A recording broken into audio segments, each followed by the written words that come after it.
क्यों जा रहे हो भैया? मालूम नहीं समीर, पर मैंने जाने का इरादा कर लिया है।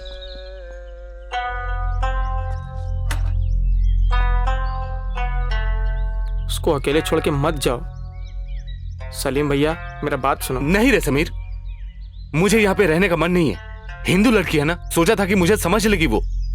शादी वादी इन सब चक्करों में नहीं पड़ना मुझे। सलीम भाई, औरतों को समझना इतना आसान नहीं है, चाहे वो किसी भी जात की क्यों ना हो। उनकी सोच एक जैसी ही रहती है। देख समीर, ये सब तो मुझे मत समझा, ठीक है?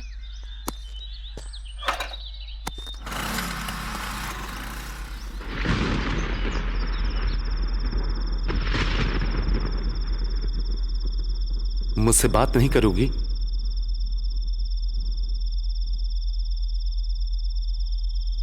तुम्हारे मन में इतनी जिद कैसे भर गई? बोलो मुझे। ये जिद नहीं, काश मैं तुम्हें बता पाती।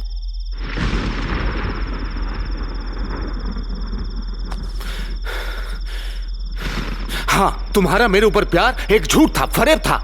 मैं तुम्हारे लिए किसी को भी मार सकता हूं, मर भी सकता हूं। आखिर मैंने ऐसा क्या किया जो तुम इतनी कठोर बन गई, इतनी नफरत करने लगी मुझसे? क्या करूं मैं? तुम्हें बताओ, क्या करूं मैं? जान दे दूं अपनी? तुम जान क्यों दोगे? तुम तो जान लेना चाहते हो। मैं चाहता हूं।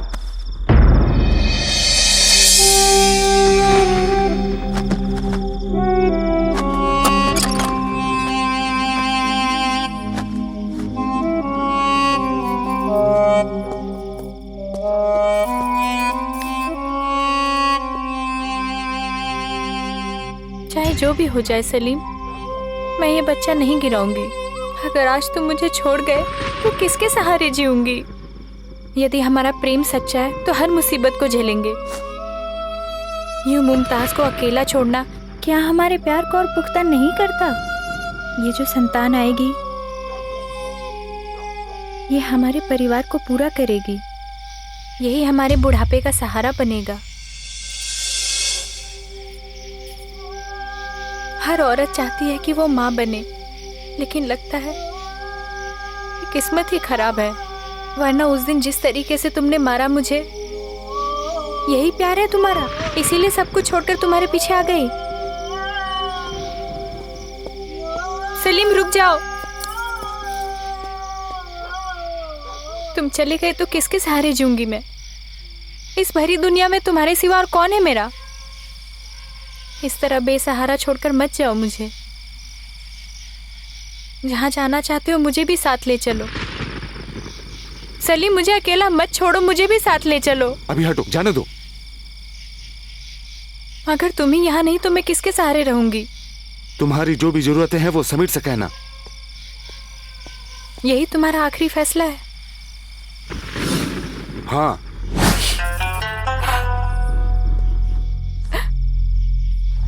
इस तरह अकेली छोड़कर मत जाओ। क्या यही दिन दिखाने लाए थे?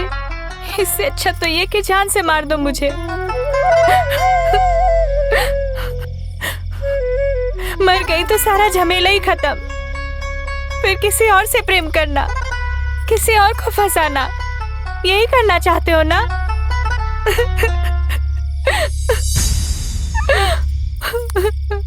तुम्हारे लिए सब कुछ छोड़ा, तुम ही मुझे छोड़ के जा रहे हो सलीम।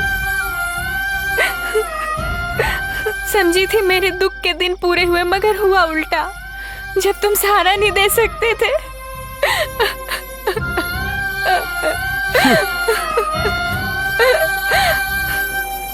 वो आधी रात को मुझे समीर के भरोसे छोड़कर चला गया। ये भी नहीं सोचा कि मेरा क्या होगा, जबकि मैं समीर को ठीक से पहचानती भी नहीं थी।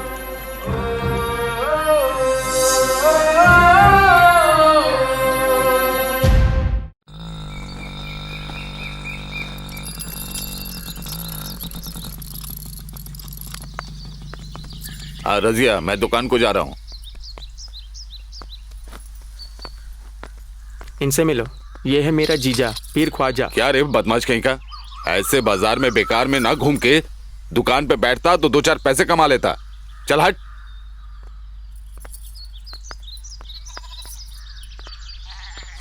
आपा, तुझे बोला था ना, ये है सुशीला। नमस्ते जी। बैठो, चाय लाती हूँ। जल्दी। हाँ, इधर बैठो।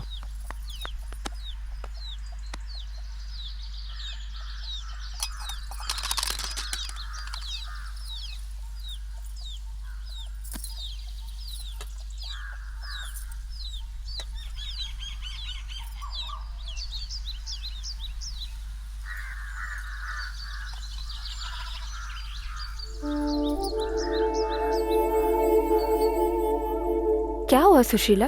क्या सोच रही हो? कुछ हुआ क्या? अंधेरे कमरे में बैठी हुई मुझको एक अजनबी उजाला दिखाएगा, ऐसा कहकर उसने मेरा हाथ पकड़कर बाहर ले आया। दुनिया क्या है मुझे दिखलाया, सुख दिया और आनंद भी दिया। अंत में अंधकार में छोड़ मुझे अकेला बनाकर चला गया। जो हुआ उसे भूल जाओ। अकेले क्यों रहना? हमारे साथ रह सकती हो ना। ना चाहते हुए भी लगता है कि अकेले रहने की आदत डालनी पड़ेगी। ऊपर वाले ने कष्ट भोगने के लिए ही लड़कियों को जन्म दिया है और आदमियों को सुख देने के लिए।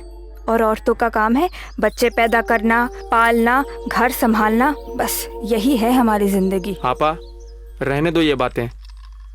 इनको लाइफ के ऊपर प्रैक्टिकल नॉलेज ज्यादा है। अगर आप लोग यूं ही बातें करती रहीं तो मेरा सर चकरा जाएगा। या अल्लाह, अगर 2 औरतें एक साथ बैठ जाए तो इनकी बातें कभी खत्म ही नहीं होती। अब चलो, हमें चलना है। रुक, अभी तो आई है, शाम को जाएगी। अगली बार जब आऊंगी तब तुम्हारे साथ 4-5 दिन रहूंगी। ज्यादा रात करना ठीक नहीं। देखो, तुम हमारे घर जब चाहे आ सकती हो, समझी? और तुम्हें कोई तकलीफ हो तो इस रजिया को याद करना। जरूर।